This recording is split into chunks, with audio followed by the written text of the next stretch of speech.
Buenas noches. La Academia Matritense del Notariado tiene hoy el honor de recibir a don Pablo García Mesía, que va a disertar sobre un tema de tremenda actualidad como es la inteligencia artificial, una mirada desde el derecho. A continuación tiene la palabra Ignacio Solís, que ha sido decano de esta casa y que va a representar a José Aristónico García Sánchez, que por una circunstancia imprevista, nuestro secretario de la Academia, se ha tenido que ausentar, aunque cuenta con incorporarse luego en el curso de la sesión. Y sin más preámbulo, Ignacio, tienes la palabra para hacer la presentación de nuestro conferenciante de hoy. Buenas tardes, muchas gracias. Yo, más que un representante, soy un nuncius o lector. Para nosotros es una satisfacción recibir hoy a Pablo, que es una autoridad en esta materia sobre la que va a disertar de inteligencia artificial.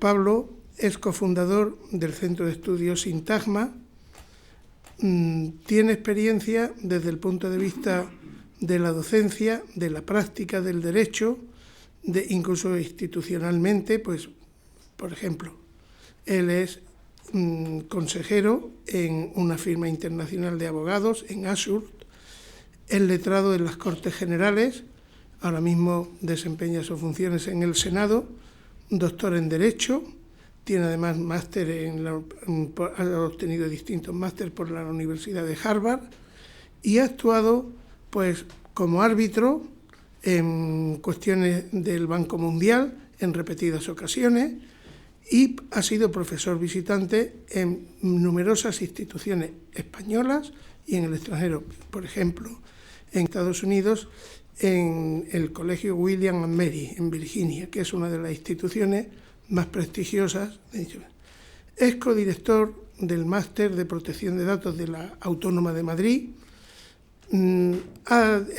dirige la revista de Privacidad y Derecho Digital, es miembro del grupo de líderes en innovación de habla hispana, los 100 de Ecotec, es vicepresidente de la Sociedad y de la Asociación de Juristas Digitales ENATIC, miembro, ha trabajado como consultor de las Naciones Unidas, de la Unión Europea, director de recursos humanos en distintos cargos en el Senado y, además, es autor de numerosas publicaciones en español, en inglés, en italiano también, y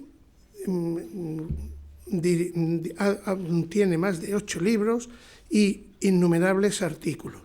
Está en posesión de distintas condecoraciones, tiene la Cruz de Isabel la Católica y sobre todo hay que destacar que se le ha concedido el Premio Isaca del 2019 al logro excepcional en ciberseguridad legal. Es una verdadera autoridad. La lectura de sus publicaciones, pues, es que nos llevaría mucho tiempo y creo que es preferible oírlo a él. Así que, Pablo, pues tienes la palabra.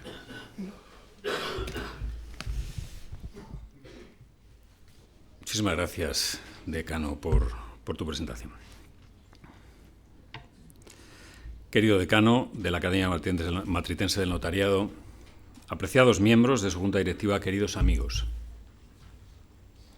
creedme que voy mucho más allá del protocolo al haceros ver el enorme honor que me habéis hecho invitándome a hablar en vuestro foro, una venerable institución con casi 2 siglos de existencia, 1858, que agrupa a tantos miembros de uno de los cuerpos de funcionarios más prestigiosos y brillantes de nuestro Estado y que además se ubica, es evidente, en una sede de enorme belleza. Y si tan grande es el honor, tanto más lo ha de ser mi agradecimiento por todo ello, que extiendo, por cierto, al notario Manuel González Meneses, quien me introdujo a esta academia. Comienzo, y lo hago con la breve narración de una película reciente, estrenada en junio pasado y titulada I Am Mother, Yo Soy la Madre. Una robot androide cría y educa tan amorosa como sofisticadamente a una adolescente desde su niñez, hasta el punto de haberse ganado el respeto y hasta el amor de la muchacha. Todo esto sucede en unas instalaciones del todo aisladas frente a un planeta Tierra supuestamente despoblado y medioambientalmente esquilmado. De modo inesperado, una persona procedente del exterior irrumpe en las instalaciones. Los acontecimientos provocados por esa intrusión permiten que la muchacha descubra cómo su adorable madre custodia un enorme banco de embriones humanos que genera y destruye con total arbitrariedad. La intrusa, por su parte, va haciendo ver a la joven que los androides como su madre han destruido violentamente a la especie humana, mientras ese androide la mantiene tan aislada como subyugada, con el fin último de lograr un prototipo humano sujeto al servicio de su inteligencia artificial. Inteligencia artificial. ¿A qué nos referimos al hablar de inteligencia artificial? La expresión se introdujo por el informático John McCarthy en el verano del 56 al hilo de un seminario por él organizado en el Dartmouth College de Nueva Hampshire en Estados Unidos. Ordenadores de uso general y cierta potencia de cálculo, desde luego imprescindibles para desarrollar tareas pretendidamente inteligentes, existían ya desde unos 20 años antes, mientras que habría de esperarse a los 90 del pasado siglo para que, gracias al análisis de macrodatos o Big Data, a su vez propiciado por una potencia de cálculo creciente, merced a procesadores cada vez más rápidos, surgieran los llamados sistemas expertos, antecedentes inmediatos de la inteligencia artificial. El mejor ejemplo es la máquina Deep Blue de IBM, que por entonces batió a Garry Kasparov en ajedrez. Les sonará. Los sistemas expertos demostraron su poderío, nada desdeñable desde luego, en tareas que requiriesen el logro de patrones en campos de análisis predefinidos, como son las reglas del ajedrez. Su utilidad, sin embargo, era muy limitada a la hora de resolver problemas con variables imprevistas, como son, por ejemplo, todos aquellos en los que inciden comportamientos de seres humanos. El mejor ejemplo es el de programas que ayuden a un banco a conceder o no una hipoteca. La resolución de ese tipo de problemas fue la que justamente dio lugar a los primeros sistemas prácticos de inteligencia artificial que se caracterizaban por superar la limitación de los sistemas expertos gracias a su capacidad de aprendizaje. El llamado Machine Learning, en efecto, comenzó a hacer realidad lo que el genio Alan Turing ya había teorizado en un estudio clásico de 1950, estudio que, por cierto, cifraba la posible inteligencia de sistemas artificiales en su capacidad de imitación de la inteligencia humana. Es sabido que el célebre test de Turing, por él propuesto en ese trabajo, ponía el listón de la inteligencia para un sistema en el hecho de que un humano en conversación con él fuera incapaz de distinguir si su interlocutor había sido una persona o un ingenio artificial. El catedrático de computación de la Universidad de Barcelona, José Ignacio Latorre, describe muy bien el siguiente paso. Es el salto desde sistemas artificialmente inteligentes, que justamente lo son por aprender, hasta el punto de que ni siquiera sus creadores son conscientes del modo como han alcanzado sus resultados, a sistemas que aprenden a aprender. Sigue hacerlo un cerebro humano. Este lo logra gracias a la transmisión de información que hacen posible las redes neuronales de nuestro sistema cognitivo y al entrenamiento que las mismas reciben, alimentadas por la incansable curiosidad de nuestros primeros años de vida. Y justo esta es la idea que está detrás de las llamadas redes neuronales artificiales y del entrenamiento al que sus creadores las someten, suministrándoles las correspondientes dosis de información. El culmen actual de esta evolución es el llamado Deep Learning o metaaprendizaje. Ya que la clave de la inteligencia de estos sistemas radica precisamente en la idea de aprendizaje, también el diseño general de los mismos se orienta a optimizar esta función mediante toda una estructura de nivel superior exclusivamente dedicada a esta finalidad. Más allá de este encuadre tecnológico, aunque al menos desde de esa misma importancia a nuestros fines, es la clasificación de la inteligencia artificial en función de su potencialidad cognitiva y social. Es ya muy común distinguir entre dos tipos de inteligencia artificial en este sentido, la que se suele llamar fuerte y la inteligencia artificial débil. Como el filósofo de la Universidad de Tufts, Daniel Dennett, nos recuerda, la inteligencia artificial fuerte es la que en su momento, si se llega a él, permitirá hablar de sistemas conscientes de su propia existencia.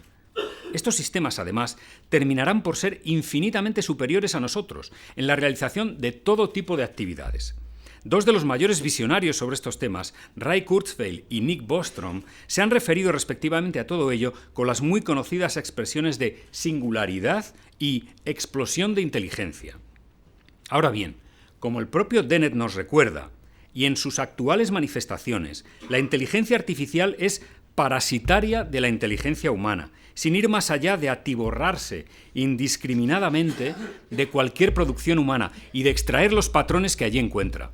les faltan aún a estas máquinas los fines o estrategias o capacidades para la autocrítica y la innovación que les permitirían trascender sus bases de datos mediante un pensamiento reflexivo acerca de su propio pensamiento y de sus propios fines. Una muy interesante encuesta entre expertos hace un esfuerzo por determinar temporalmente la llegada de esta singularidad, que habría un 50% de probabilidades de que tuviera lugar entre 2060 y 2065 y un 10% de que tuviera lugar antes de 2025-2030. Solo un 10% en este último caso. Eso sí, en Asia la esperan para 2050 y en cambio en Estados Unidos para en torno a 2090. En Europa estamos más o menos entre medias. Lo razonable es pues pensar que la inteligencia artificial fuerte tardará aún bastante tiempo en llegar. De ahí que, como el propio Dennett nos recuerda, hoy por hoy estamos haciendo herramientas, no colegas. Los riesgos de tipo apocalíptico, por otro lado más que justificados, que últimamente vienen llenando titulares, se refieren a este tipo de inteligencia artificial, a la fuerte. De entre muchos, me quedo con el de quienes comparan esos riesgos con los de la energía nuclear empleada con fines bélicos. Eso sí, decía que están justificados, porque el simple pensamiento acerca de ingenios claramente superiores desde el punto de vista intelectual, autoconscientes y no necesariamente inclinados a respetar nuestra primacía en el planeta, llega evidentemente a erizar el vello. En segundo lugar, tenemos la inteligencia artificial débil, es decir, la actual, fundamentalmente compuesta por el mencionado análisis de macrodatos o Big Data Analytics, que justamente emplea algoritmos en una combinación de Machine Learning y Big Data. ¿Y qué es un algoritmo? La experta norteamericana Cathy O'Neil nos proporciona una preciosa definición. Es una opinión encastrada en matemática. Más analíticamente, la informática de la Universidad de Wyoming, Robin Hill, lo define como construcción matemática abstracta que a partir de premisas predeterminadas permite alcanzar resultados también predeterminados. Acierta, sin embargo, en mi opinión, el profesor de Oxford, Brent Mittelstadt, cuando indica que la acepción, por así decir, popular del término algoritmo no se refiere tanto a una construcción matemática cuanto a desarrollos particulares de la misma en una tecnología y a la configuración de dicha tecnología para una determinada tarea. Este es el sentido en el que, por ejemplo, hablamos del algoritmo de tal o cual motor de búsqueda o de tal o cual mercado en línea o red social. Y así entendido, el algoritmo se emplea ya hoy en múltiples ámbitos, desde los tres recién citados hasta la educación, los juegos interactivos, la gestión de empresas, el diagnóstico médico o el bienestar personal. Por todo lo dicho, y para nuestra relativa tranquilidad, los androides de voces más o menos metálicas e intenciones plenamente autónomas frente a las humanas, como la de la película que citaba al inicio, I Am Mother, siguen de momento confinados en el cine de ciencia ficción. Y en consecuencia, la inteligencia artificial a la que aquí y de ahora en adelante nos referiremos será la que se articula en procesos algorítmicos de inteligencia, por así decir, débil. No pensemos, sin embargo, que los riesgos de estos algoritmos son desdeñables. Cabe identificar dos fuentes principales de desafíos. Una es de carácter teórico y la otra de índole práctica. Es Dennett, nuevamente, quien identifica la fuente teórica de los problemas de la inteligencia artificial débil y la cifra, curiosamente, en el paradójico peligro de confundirla con la inteligencia artificial fuerte. A mi entender, a su vez, este peligro, teórico si se quiere, está produciendo dos grandes órdenes de desafíos y no son precisamente favorables. El primero es filosófico y es el que está conduciendo a muchos a pensar que la inteligencia artificial obliga incluso a replantear la idea de persona y la idea de existencia y hasta la idea de muerte. El mejor ejemplo es sin duda la interacción de la inteligencia artificial con avances asimismo disruptivos como la nanotecnología o la Internet de las cosas para desembarcar en el mismísimo templo de la persona que es el cuerpo humano. Como nos recuerda el pensador francés Luc Ferry, este es el sustrato tecnológico del llamado transhumanismo o posthumanismo, cuyos promotores y defensores más moderados proponen la mejora del cuerpo humano mediante su fusión con elementos artificiales para dar lugar a los llamados cyborgs u órganos cibernéticos. Mientras que los más radicales llegan, quizá con excesivo optimismo, a declarar la muerte de la muerte, gracias al reemplazo de órganos biológicos, deteriorables por la edad, por otros artificiales, perfectamente sustituibles y por ende de vocación, al menos tendencialmente, eterna. En lo que aquí nos interesa, el segundo gran orden de desafíos es, por supuesto, de naturaleza jurídica. Es, de hecho, el que dota de razón de ser y por ello del grueso de su contenido a esta misma conferencia, que justamente se propone analizar los retos legales de la inteligencia artificial. Para esto va a haber, no obstante, tiempo en los minutos posteriores. Lo que en este instante toca es resaltar cómo, del mismo modo que el peligro de confundir lo fuerte con lo débil está llevando a muchos a replantearse las preguntas filosóficas capitales, y en especial la idea de persona, esa confusión, cómo no, también ha conducido a algunos a considerar que la inteligencia artificial nos fuerza a reflejar, a repensar el reflejo en el derecho de la idea de persona, y que por supuesto no es otro que la institución jurídica de la personalidad. Cierto que esta cuestión tiene muy importantes consecuencias prácticas, de ahí que debamos volver a ella más adelante, aunque su carácter basilar me ha obligado a mencionarla en estos compases iniciales. Primero, porque este se ha convertido en uno de los temas estrella de cuantos se refieren al cruce entre derecho e inteligencia artificial. Y segundo, creo que debo confesarlo ante ustedes, porque también yo mismo sucumbí hace algunos años a esta misma posibilidad. Y hago de ello una confesión porque, como más adelante expondré, creo que se trató de un error, que hizo de mí una más de las víctimas de esa confusión débil-fuerte en inteligencia artificial. Y hablábamos también de una fuente práctica de los desafíos de la inteligencia artificial débil, del algoritmo. Esta radica principalmente en una característica consustancial al proceso algorítmico, cual es la opacidad con la que funciona, como si fuese una auténtica black box o caja negra. La gran importancia de este asunto requiere, sin embargo, que le dediquemos una atención especial.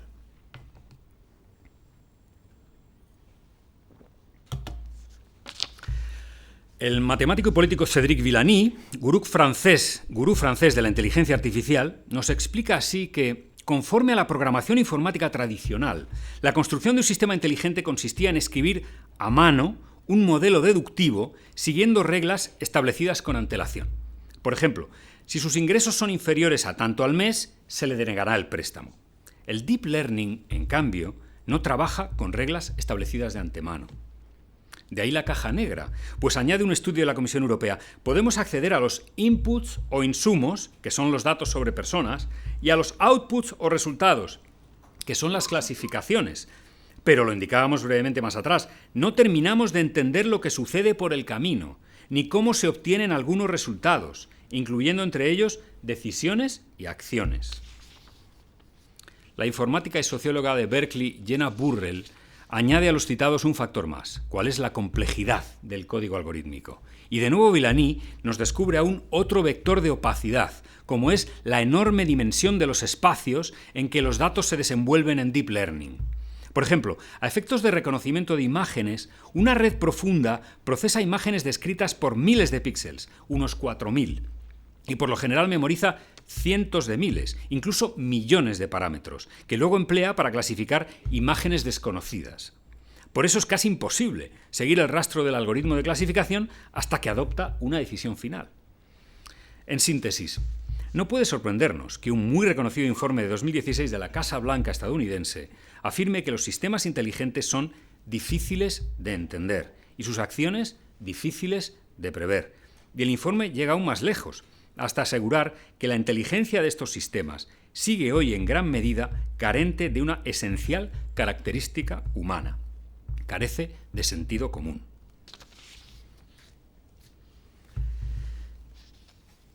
Una vez comentadas las bases teóricas y las bases prácticas de la problemática algorítmica, las preguntas que hemos de formularnos son dos. Una, si está la humanidad preparada para afrontar esta problemática. Y la otra, ¿lo está el derecho? Comenzamos con la primera, y permítame que lo haga con un eslogan. Buenos tiempos para la filosofía. Sí, ¿quién lo iba a decir? ¿Quién iba a decir que el saber de los saberes, tanto tiempo arrumbado, cuando no humillado, a manos de tiempos como los nuestros, que como el filósofo Jordi Pigem nos enseña, reducen toda la realidad a lo cuantificable y lo digitalizable?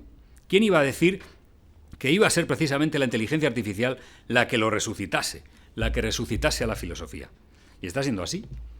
Y está siendo así porque las ciencias sociales, por su naturaleza prácticas, desde la economía, la sociología, al propio derecho, están desde luego saliendo al paso de los retos de la inteligencia artificial en sus respectivos campos.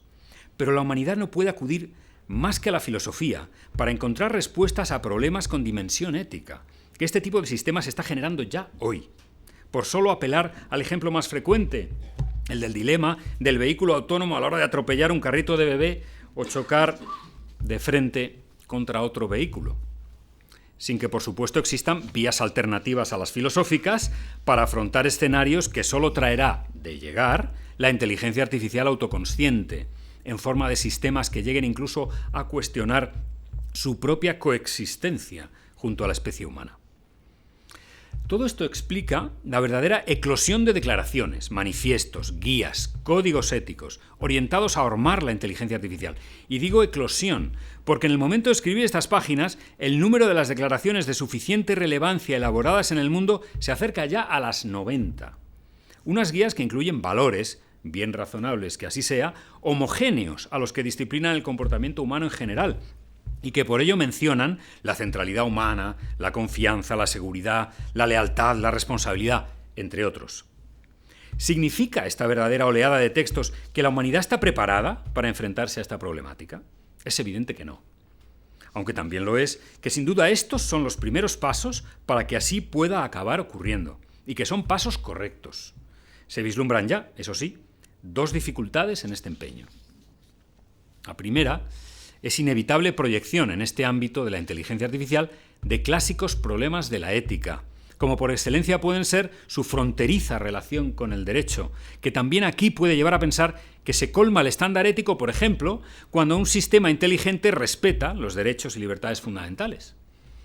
O, por supuesto, el relativismo del todo vale, que con tanta clarividencia exponía ya Durkheim en los comienzos del siglo XX, y que igualmente aquí puede tentarnos a ver poco sentido en unos principios que jamás gozarían de generalizada validez. A ambos se refiere la profesora de Princeton, Annette Zimmerman, quien asimismo nos previene frente a la reducción de los principios a meras listas burocráticas o checklists que reemplacen un compromiso ético estable y duradero con un ajuste simplemente puntual y burocrático. La otra dificultad es la necesidad, que algunos han detectado, de ir dando ulteriores pasos.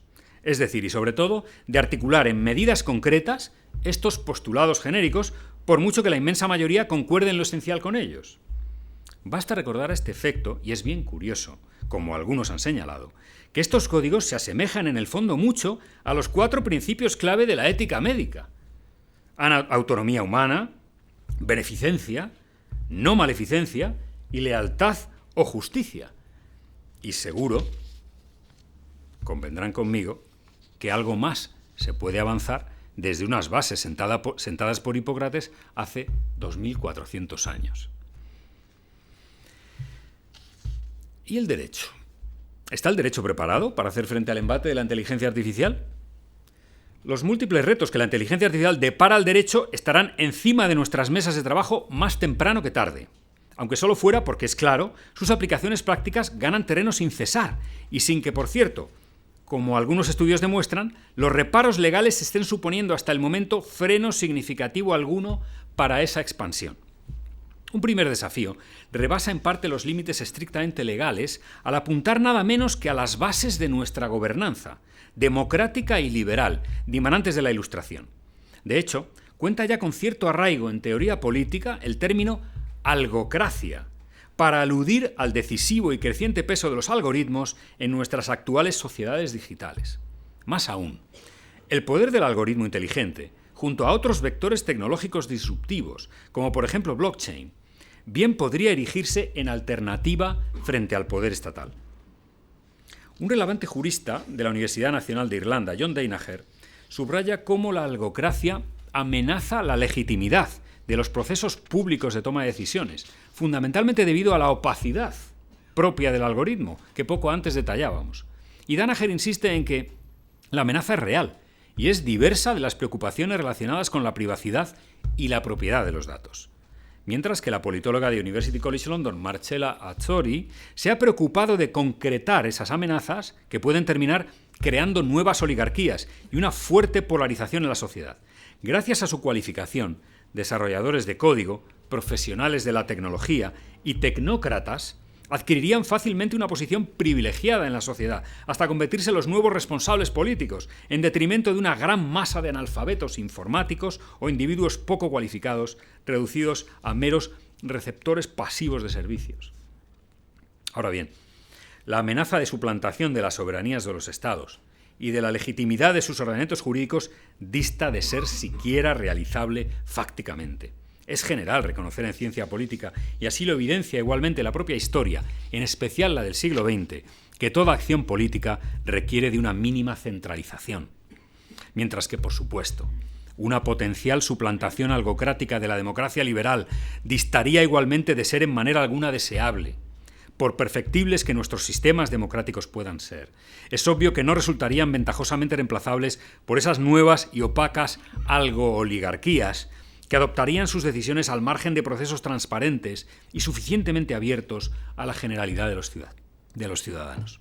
En resumen, la algocracia ni puede ni debe reemplazar a la democracia.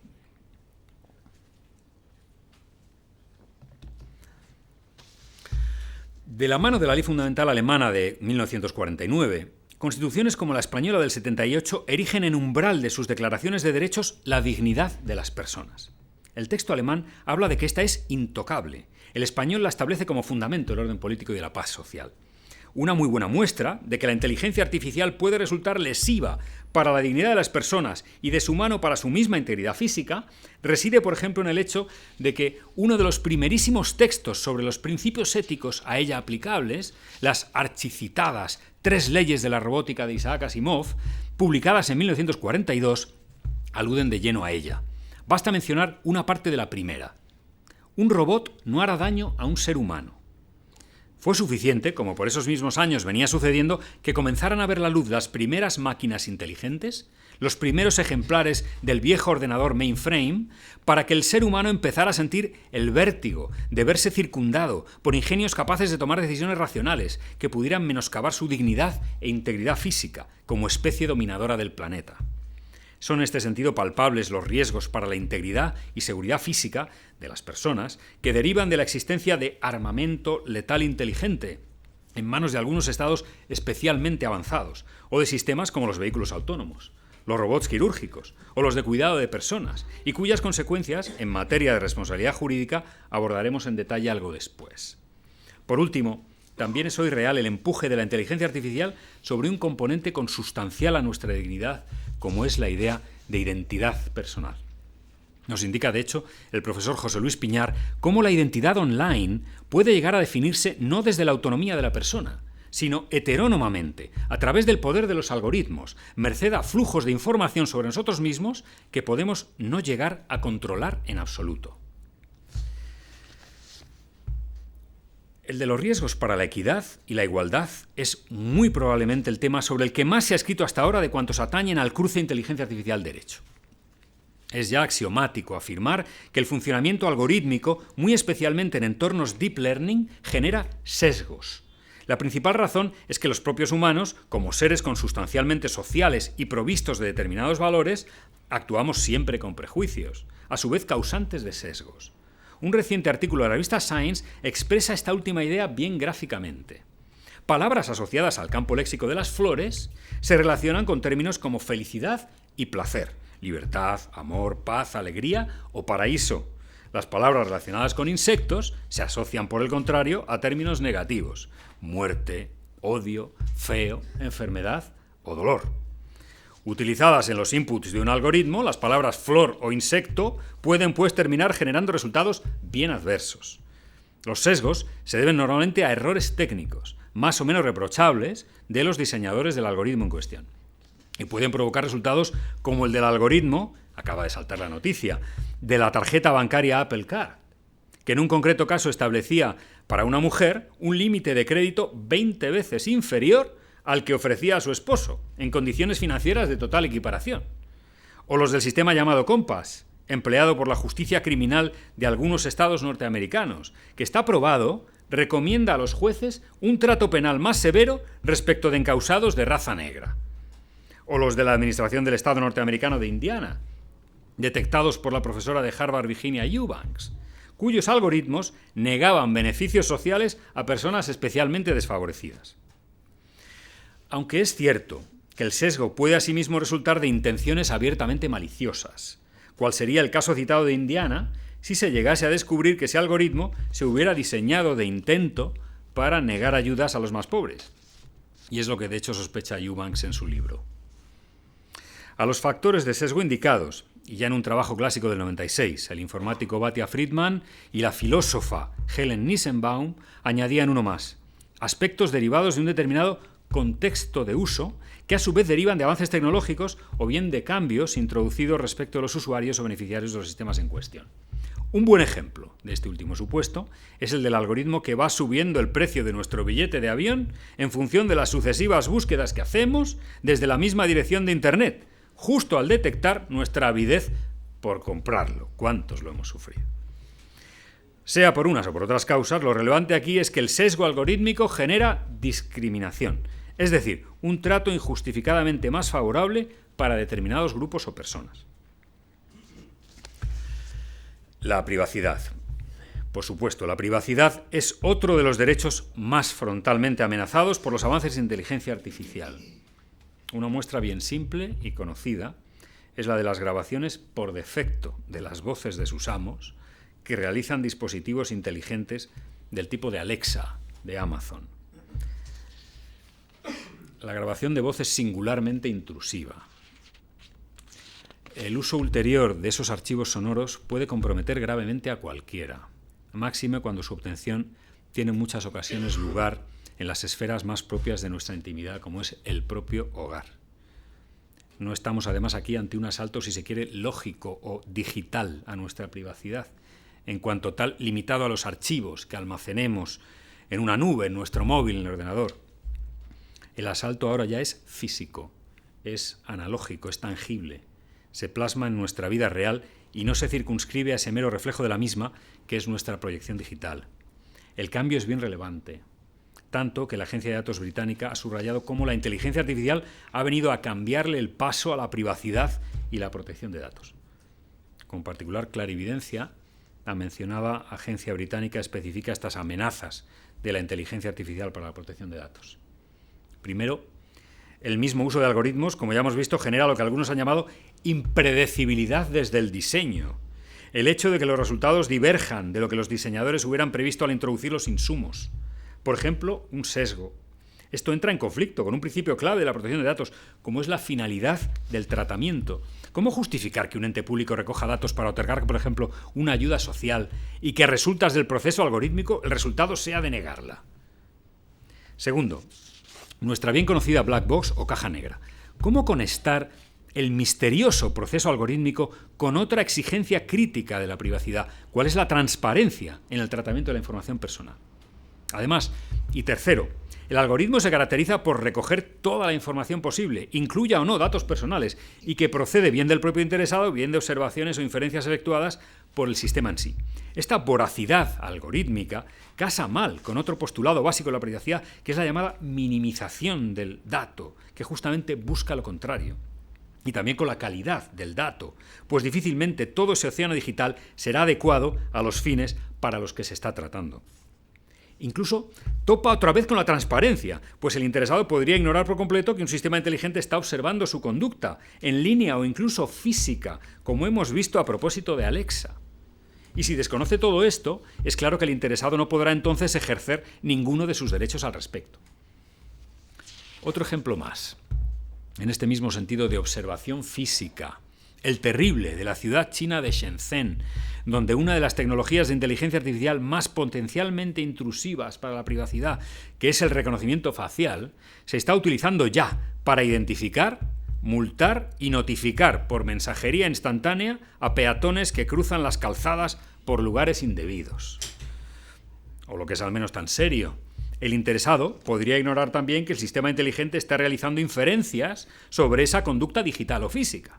Es lo que se llama trazado de perfiles, que la inteligencia artificial, especialmente en su combinación con las tecnologías Big Data, puede llevar a cabo gracias a su potencial para generar correlaciones entre las miríadas de piezas de información que maneja.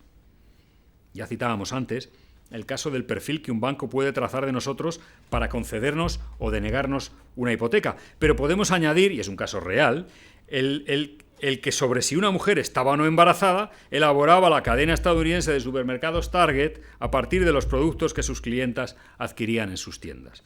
Por cierto, los padres de la interesada se enteraron no a través de la interesada, sino a través del algoritmo.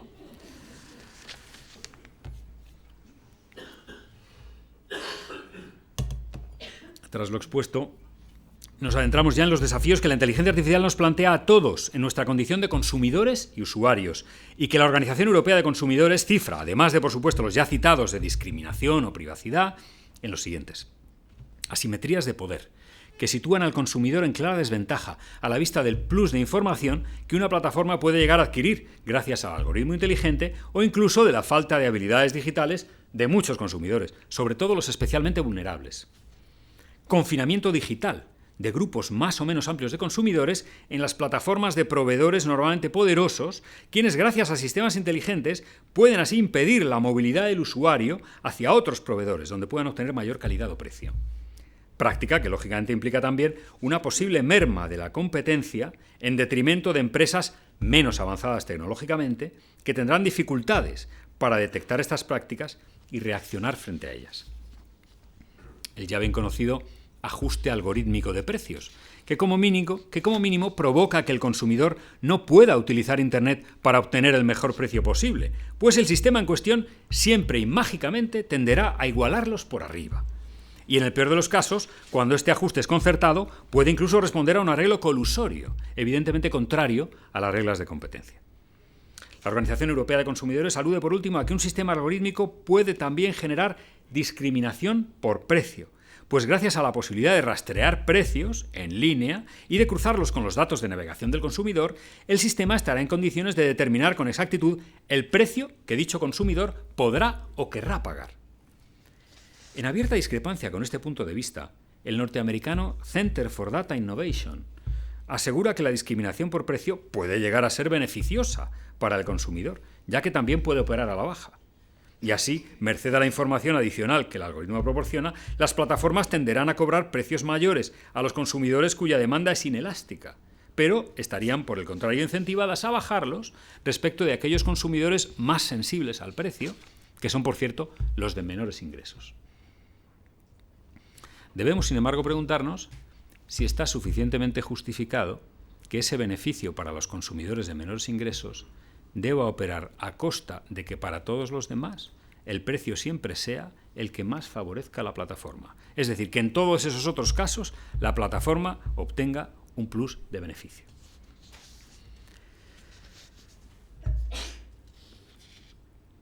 El último de los retos de la inteligencia artificial que comentaremos es el referido a la responsabilidad que deba derivar de los daños que un determinado sistema pueda causar. Y es, sin duda, de especial interés en esta casa. En este sentido, no revisten especial dificultad los daños de naturaleza criminal. Hoy por hoy, y hasta un futuro que, como hemos visto, está aún lejano, ningún sistema inteligente puede equipararse a una mens criminis humana, es decir, a un cerebro que, como el humano, acumule el conocimiento y voluntad propios del dolo penal. Por consiguiente, siempre habrá un hombre de atrás, desarrollador de software, fabricante o usuario, a quien responsabilizar de los daños de esta naturaleza que se puedan haber causado, como por ejemplo un asesinato perpetrado a través de un dron. Y en el caso del delito cometido por imprudencia, cierto que tampoco el sistema inteligente puede ser imputado por gestionar con grave negligencia un riesgo.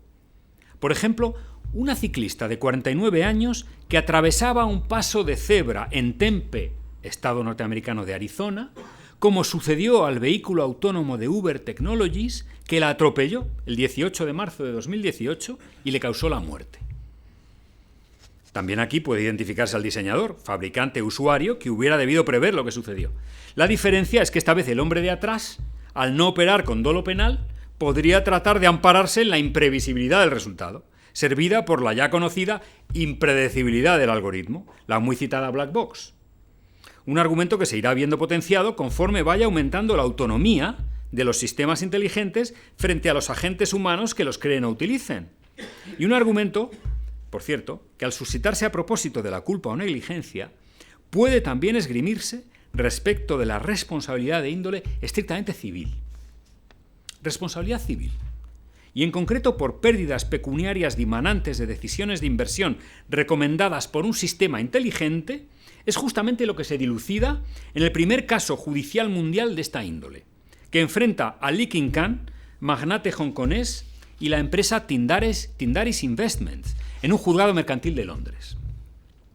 Según alega el demandante, el sistema, al que se encomendó la gestión de 2.500 millones de dólares y que había de doblar esa inversión tras un tiempo, comenzó a perder dinero, muy poco después de empezar a funcionar para King-kan, a fines del 17, incluidos 20 millones de dólares en un solo día, el 14 de febrero del 18. La demandada, eso sí, alega que esas promesas de ganancia jamás se hicieron. La sentencia llegará a partir de marzo del 20. Su fallo comenzará a arrojar luz sobre el impacto de los sistemas inteligentes en los escenarios clásicos de la responsabilidad civil. Un impacto mucho más complejo que el antes expuesto del ámbito penal. El primero de esos escenarios, bien es sabido, es el de la posible responsabilidad objetiva del fabricante. Sin problema, si estamos ante un producto y resulta ser defectuoso, pues así se desprende de las directivas europeas en vigor, por ejemplo la de maquinaria o la general sobre seguridad de productos. Ahora bien, como es bien sabido, no existen esas normas criterio específico alguno de seguridad respecto de productos con software encastrado, que funcione mediante algoritmos inteligentes, siendo además bien claro que estas normas sobre responsabilidad no se extienden en absoluto a servicios, que no productos, servicios digitales defectuosos. Ante la ausencia de defectos, la siguiente opción es el riesgo que el sistema en sí pueda o no causar. De nuevo sin problema, por ejemplo, respecto de los vehículos inteligentes, pues la conducción de automóviles es una de las actividades paradigmáticas de generación de riesgo para personas y para bienes. El criterio del riesgo resulta, sin embargo, inútil para usos en principio inocuos de un sistema inteligente, como puede ser el de, pongamos por caso, recomendar el consumo de una determinada marca de agua mineral. Si en estos últimos supuestos, y por la razón que fuera, llegara a generarse algún daño, porque, siguiendo con el ejemplo, el manantial del agua en cuestión resultase estar contaminado, entonces no restaría sino volver al ya expuesto criterio de la culpa o negligencia. Aunque también aquí sería necesario que el daño hubiera sido previsible. Y como en el ámbito criminal, igualmente en el civil, la previsibilidad puede fácilmente topar con la oscura impredecibilidad del algoritmo. Llegados a este punto, es momento de concluir que el derecho, al menos desde los ángulos que hemos ido examinando, está ya sometido a un considerable zarandeo por parte de la inteligencia artificial. Y también de preguntarnos qué hacer al respecto. ¿Puede en realidad hacerse algo desde el derecho? Hasta los foros más escépticos con la regulación de la inteligencia artificial no solo piensan que es posible actuar al respecto, sino que exigen que así sea. De hecho, comienzan ya a abundar soluciones de índole tecnológica u organizativa. No obstante, la experiencia de ya más de 20 años de relación intensa, en cuanto que socialmente generalizada, entre tecnologías digitales y derecho, nos ha enseñado una importante lección. Es la de que, como cualquier campo de acción humana, la norma jurídica tendrá que entrar a regular también determinados aspectos de la inteligencia artificial. Máxime cuando, como hemos visto, los principios y derechos en juego, dignidad, igualdad, privacidad, son de la mayor importancia. Y esa normativa adoptará bien la forma de soft law o de autorregulación por parte de la propia industria a través de estándares, normalizaciones tipo ISO y similares, o de códigos de buenas prácticas, bien, por otro lado, la de normas jurídicas tradicionales, es decir, con respaldo estatal. Si a la vista de la ya profusa literatura sobre regulación jurídica de la inteligencia artificial tuviéramos que destacar dos principios, insisto, jurídicos, por encima de todos los demás que se viene proponiendo, no cabe duda de que serían el de centralidad de la persona humana en forma de control sobre los sistemas inteligentes, como por ejemplo propugna en Japón la iniciativa Human Centric AI o entre nosotros el Consejo de Europa, y el principio de responsabilidad proactiva o accountability por parte de dichos sistemas, según preconiza, entre muchas otras fuentes, el Parlamento Europeo. Dos principios, debo advertir, que como los demás que seguidamente referiremos, constan también en las declaraciones de naturaleza ética que más atrás mencionábamos, lo que en nada desmerece, por cierto, su paralela virtualidad en el mundo del derecho. Control o centralidad humanos y responsabilidad proactiva no son valores situados en un mismo plano jerárquico. La centralidad humana opera como una suerte de supraprincipio, en tanto y en cuanto la responsabilidad proactiva de los sistemas inteligentes justamente ha de orientarse en aras de tales centralidad y control. De nada serviría una accountability subordinada al abuso del poder estatal o exclusivamente al beneficio de la empresa privada.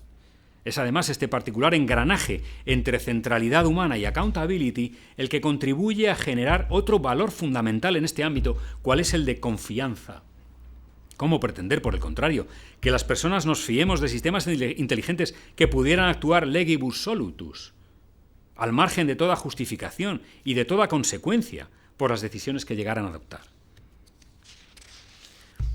¿Qué debemos entender, por cierto, por accountability o responsabilidad proactiva de un sistema inteligente?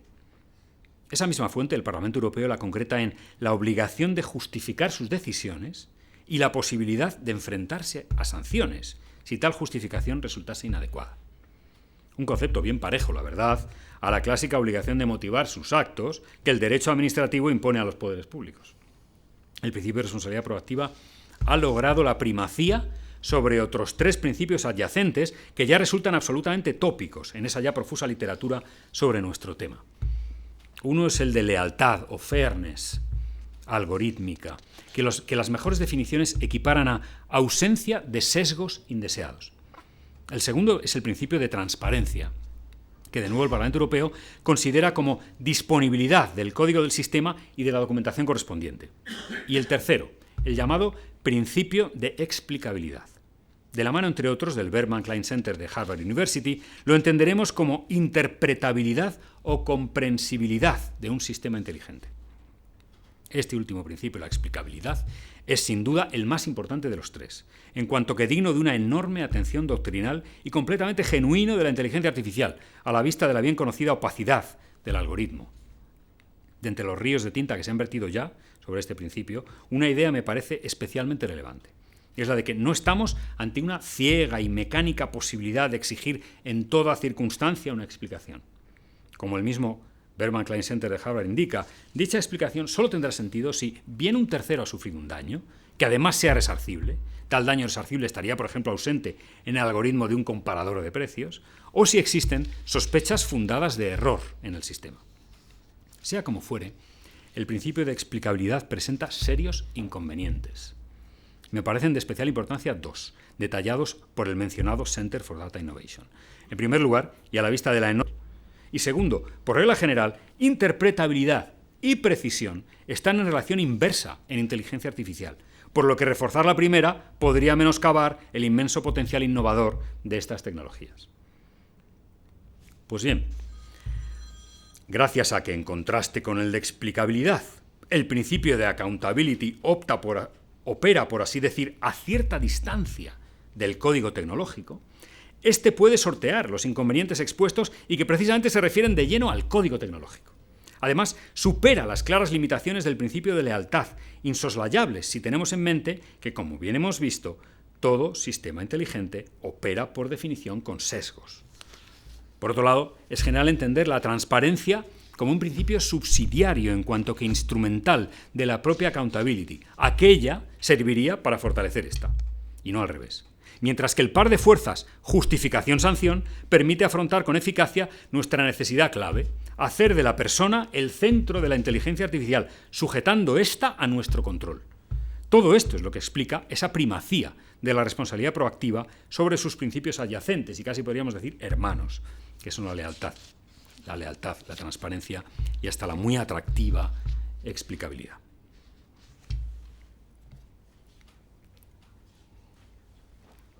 Todos estos principios están llamados a ir plasmándose en normas jurídicas. Hasta ahora, eso sí, esto no ha sucedido más que en un concreto ámbito, que es el de la privacidad. Todo lo cual nos aboca a comentar brevemente nuestra norma de cabecera en la materia, el Reglamento General de Protección de Datos de la Unión Europea.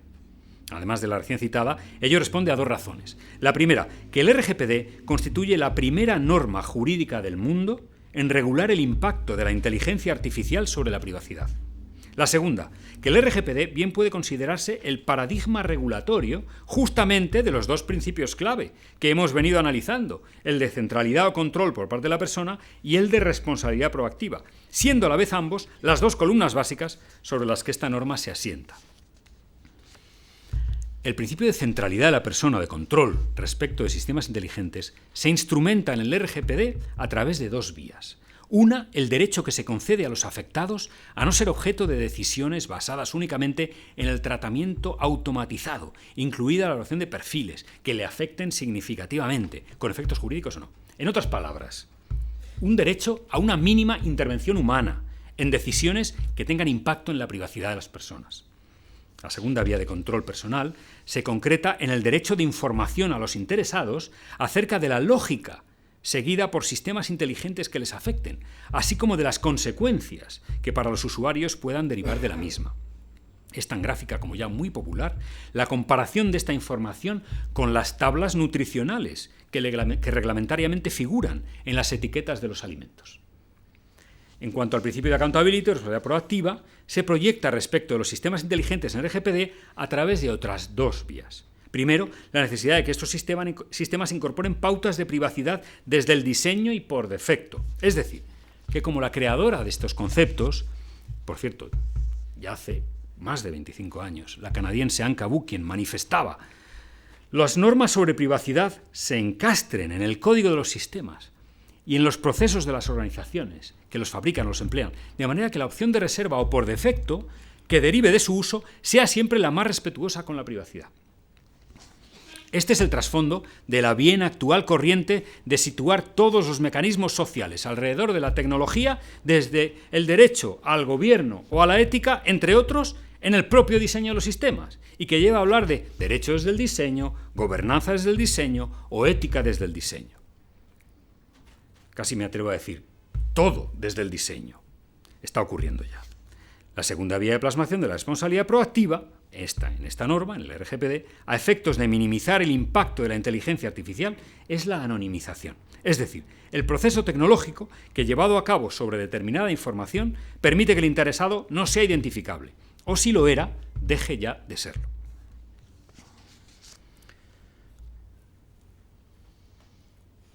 Y más allá de la privacidad, ¿qué sucede con otros campos del derecho?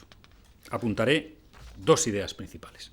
La primera se refiere al principio de igualdad, y es la de que los sistemas inteligentes no están desajustando las bases de la igualdad en su actual configuración, armada sobre los textos convencionales europeos, la Carta de la Unión Europea y las constituciones estatales, además de múltiples normas sectoriales. Ahora bien, y como muy bien anota el profesor de la Universidad de Ámsterdam, Frederik Borgesius, donde sí está impactando con fuerza el algoritmo inteligente es en la denominada discriminación indirecta, es decir, la no buscada de intento, conforme a su configuración por el Tribunal de Estrasburgo y el Derecho de la Unión.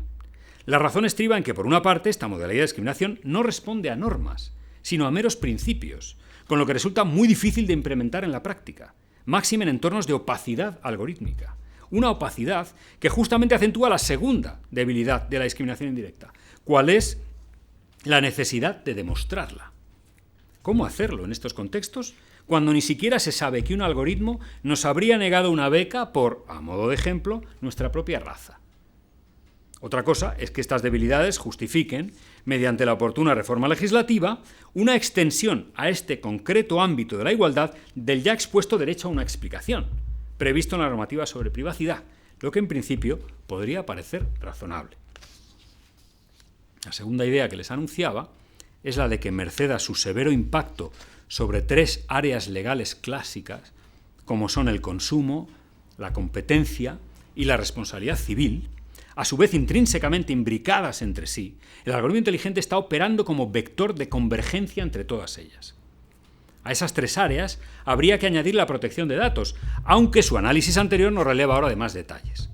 Ya se ha visto que ciertas prácticas algorítmicas con consumidores derivan fácilmente en prácticas anticompetitivas. Además, la responsabilidad civil por un algoritmo defectuoso puede operar con absoluta generalidad respecto de consumidores. En tanto que autoridades de competencia como las alemana, francesa o portuguesa vienen últimamente demostrando que algunas de las empresas Big Tech pueden llegar a utilizar su hegemonía sobre el dato para menoscabar la competencia. Por esto aciertan, a mi juicio, quienes reclaman una acción coordinada en este campo de los reguladores europeos sobre consumo, privacidad y competencia. En lo que particularmente se refiere a los obstáculos de la inteligencia artificial para la responsabilidad civil, han surgido propuestas en favor de agravarla o aligerarla, según se busque primar al consumidor o primar la innovación. Aunque por encima de ellas destaca desde luego la posibilidad que nada menos que el Parlamento Europeo se ha llegado a plantear sobre la base de un importante estudio de la Universidad de Pisa. Lo mencionaba al comienzo de esta exposición. Se trataría de atribuir una suerte de personalidad, una personalidad electrónica, a determinados sistemas de inteligencia artificial, entre ellos robots suficientemente sofisticados, por ejemplo, a fin de garantizar una indemnización pecuniaria, al modo como se hace con el derecho societario. Debo reconocer que la idea de una personalidad electrónica tiene el fuste necesario para ser tomada en serio.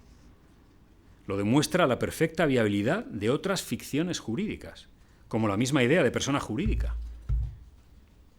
Y me complace justamente resaltarlo en esta casa, surgida hace 1000 años, con el fin de superar la finitud temporal de la vida humana.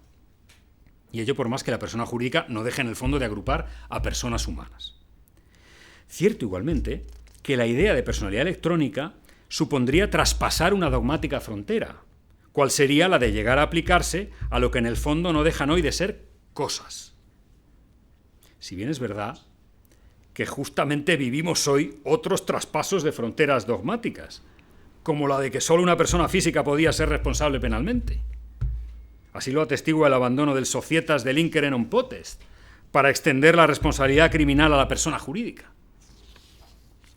Pese a todo lo dicho, y lo anticipaba casi al inicio, he llegado personalmente a la convicción de que esta idea de personalidad electrónica no constituye un instrumento adecuado para resolver problemas como los expuestos. Entiendo que es así porque este mecanismo extendería a sistemas o ingenios artificialmente inteligentes un atributo como es la propia personalidad, que es patrimonio exclusivo de la esencia humana, que al hacerlo diluiría por tanto esa exclusividad que los humanos tenemos sobre esa nuestra nota singular, y que también por ello difuminaría el atributo capital de cuantos han de caracterizar un uso confiable de la inteligencia artificial, como es la centralidad del ser humano. Y si esto sucede al hilo de la denominada inteligencia artificial débil, única con la que hasta ahora convivimos, sobra decir cuánto más ocurriría así en el supuesto de llegar a coexistir con sistemas inteligentes fuertes, que justo por serlo, fácilmente podrían aspirar a cotas incluso más dignificadas de personalidad.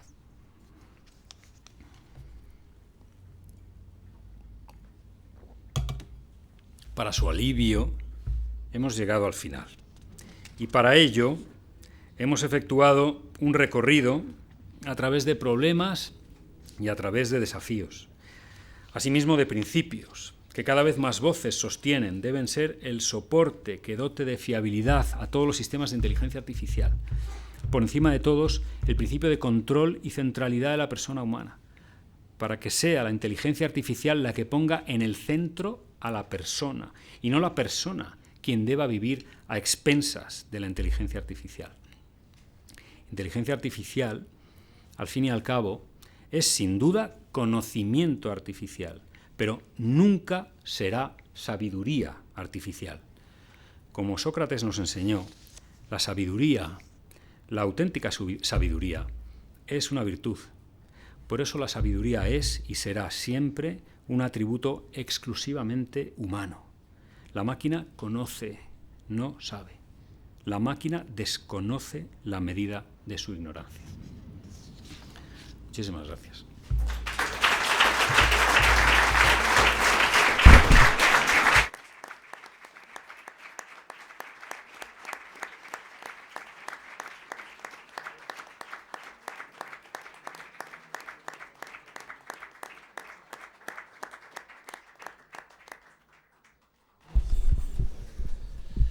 Muchísimas gracias por esta conferencia tan esclarecedora y tan reconfortante,